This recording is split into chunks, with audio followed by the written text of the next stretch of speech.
Hi friends, Chennai cooking வேஸ்க்கு வணக்கம். வாங்க, எவ்வளோ பெரிய முருங்கைக்காய் பார்த்துறீங்களா? இதான் வீட்டில் காய்ச்சிருக்கு. இந்த முருங்கைக்காய் வச்சு தான் இன்றைக்கி நான் மட்டன் செய்ய போகிறேன். பாருங்கள், தேவையான பொருள்லாம் அதை அரிஞ்சு வச்சுருக்கேன். பாருங்கள், அவ்வளோதான் மசாலா.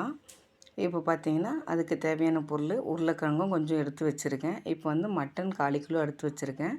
1/4 கிலோ மட்டன் கூட ஒரு உருளைக்கிழங்கும் அந்த ஒரு பெரிய முருங்கைக்காவும் போட்டு தான் நான் செய்ய போகிறேன். வாங்க, இப்போ குக்கர் சூடாயிடுச்சு. அதில் வந்து நான் கொஞ்சம் எண்ணெய் ஊற்றிருக்கேன். ஊற்றிட்டு எப்பவும் போல் நம்ம மசாலா போட்டுக்கலாம். போட்டுட்டு வெங்காயம் வதக்கிட்டு அதே மெத்தடு தான், இஞ்சி பூண்டு எல்லாத்தையும் போட்டு நம்ம வதக்கிட்டு தக்காளியெல்லாம் போட்டு வதக்கிட்டு கறியும் போட்டு வதக்கிடலாம். பாருங்கள், இதில் வந்து நம்ம அந்த முருங்கைக்காவும் உருளைக்கிழங்கும் போட்டு செய்யும்போது நல்லாயிருக்கும். அந்த முருங்கைக்காய் வந்து நல்லா வேக வச்சு சாப்பிடும்போது அந்த சாரெல்லாம் அந்த கறியில் சேர்ந்துடும். அப்போ நம்ம சாப்பிடும்போது ரொம்ப டேஸ்ட்டாக இருக்கும். பாருங்கள், ஒரு ஸ்பூன் உப்பு போட்டிருக்கேன், ஒரு ஸ்பூன் மஞ்சாத்தூள், மிளகாத்தூள், கொஞ்சமாக மிளகுத்தூள், அவ்வளோதாங்க. கொஞ்சம் தண்ணி ஊற்றி நம்ம கறியை நல்லா வேக வச்சுக்கலாம். ஒரு 7 விசில் விட்டால் போதும், நல்லா வெந்துடும். பாருங்கள், இவ்வளோ தண்ணி போதுமானது.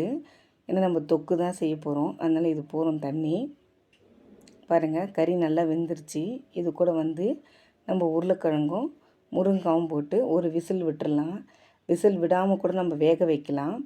விசில் விட்டால் நல்லா முருங்காய் வெந்து அந்த சாரெல்லாம் வந்து அந்த கறியில் இறங்கிடும். அது சாப்பிட்றதுக்கு இன்னும் அந்த வாசனை ரொம்ப நல்லாயிருக்கும், அந்த முருங்காய் ஃப்ளேவர். பாருங்கள், நம்ம இப்படியே கூட அந்த தண்ணியிலே முருங்காய் கூட வெந்துடும்.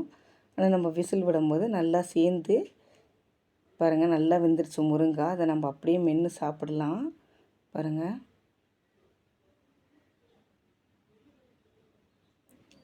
கடையில் பார்க்கும்போது சாப்பிட்ணும் போலவே இருக்குதுங்க. அது பாருங்கள் எப்படி இருக்குது.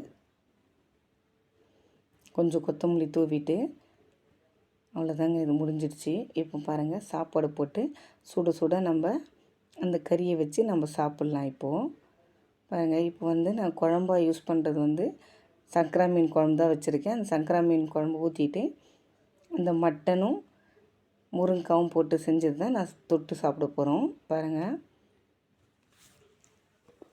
இது ரொம்ப நல்லாவே இருக்கும். அந்த முருங்காய் வந்து அதுவும் வீட்டில் காய்ச்ச முருங்காய்னும் போது இன்னும் வாசனையாக ரொம்ப டேஸ்ட்டாக இருக்குங்க. அந்த முருங்காவை நம்ம அப்படியே சாப்பிட்றதுக்கு அவ்வளோ நல்லாயிருக்கும். பிடிச்சிருந்தால் லைக் பண்ணுங்கள், ஷேர் பண்ணுங்கள், சப்ஸ்கிரைப் பண்ணுங்கள். தேங்க்யூ.